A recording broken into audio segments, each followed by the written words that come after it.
In 1851, in what is now known as Iraq, archaeologist and explorer Sir Austin Henry Layard discovered a library with 22,000 tablets containing what we know to be the earliest writings on Earth. The writings date back to over 6,000 years ago when the region was known as Mesopotamia, Sumer, and Babylon. Amongst these vast writings is a story which mirrors the book of Genesis in the Bible. It tells a story of a great flood which reshaped the face of the planet Earth and all of her inhabitants. It tells a story of a tower built and the creation of the spoken word. One of these scrolls includes a star map of what appears to be a sun and its planets. The writings include detailed descriptions and maps of our solar system matching what we know today and beyond. It includes a 10th planet in an orbit between Mars and Jupiter. It is written that the 10th planet Nibiru was thrust into our solar system and collided with the planet Tiamat. The remaining bulk of Tiamat over time became Eridu, the Earth as we know it, and the rest of her became the asteroid belt. In retrograde to the other 9 planets, Nibiru took orbit around our Sun in a long ecliptic or apogee. Lasting 3,600 years, it passes between Mars and Jupiter. In recent years, based on the patterns of our known solar system, astronomers have been looking for a planet with this same orbit. In search of this planet, they discovered the planet Pluto. The search continues. According to the ancient texts, this detailed information was given to them by the Anunnaki, or those who from heaven to earth came.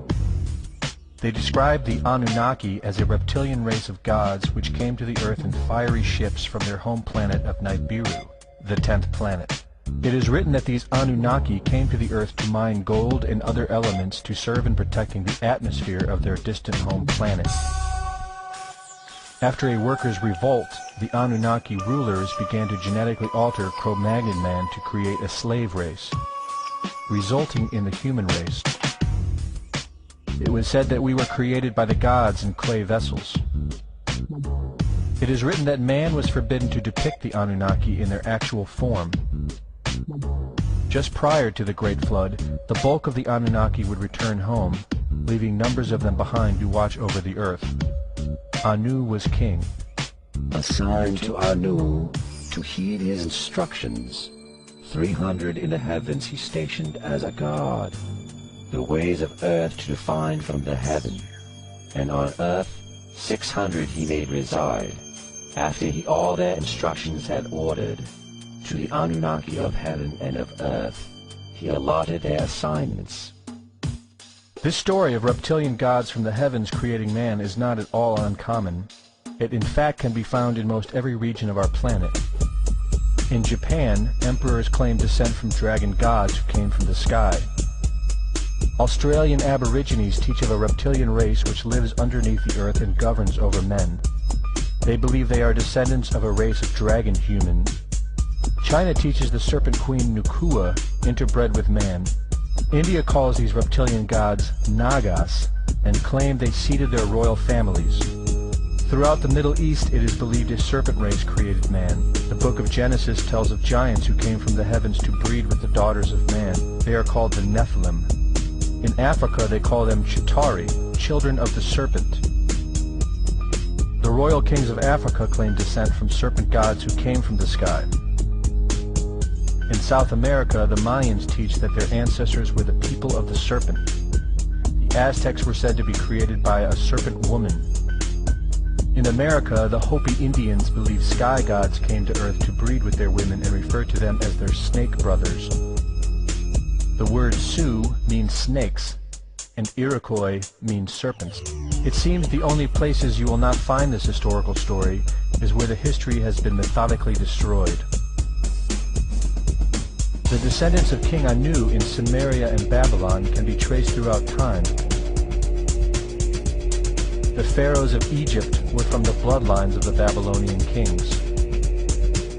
The rulers of the Roman Empire can be traced to Egyptian hierarchy. All throughout Europe, the royal families can be traced back to the great Roman emperors.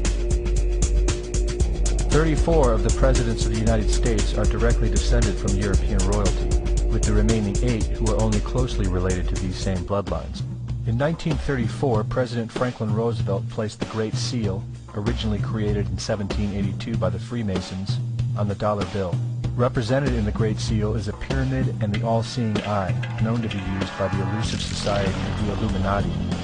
Strung together in conspiratorial confusion are secret societies such as the Illuminati, the Freemasons, and the Bohemian Club.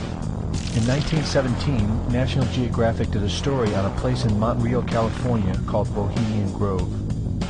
The story reports a place where the world's elite, members of the Bohemian Club, retreat to in late July and conduct an ancient occult ceremony called the Cremation of Care. Every year in July, the world's leaders, media moguls, and members of the World Bank spend 2 weeks of what is known as a men-only retreat at the Grove. In the year 2000, BBC television show World of Wonder infiltrated Bohemian Grove with hidden cameras and aired the video on the BBC. The video shows the large mass of men donning red and black robes and once again conducting the Cremation of Care ceremony.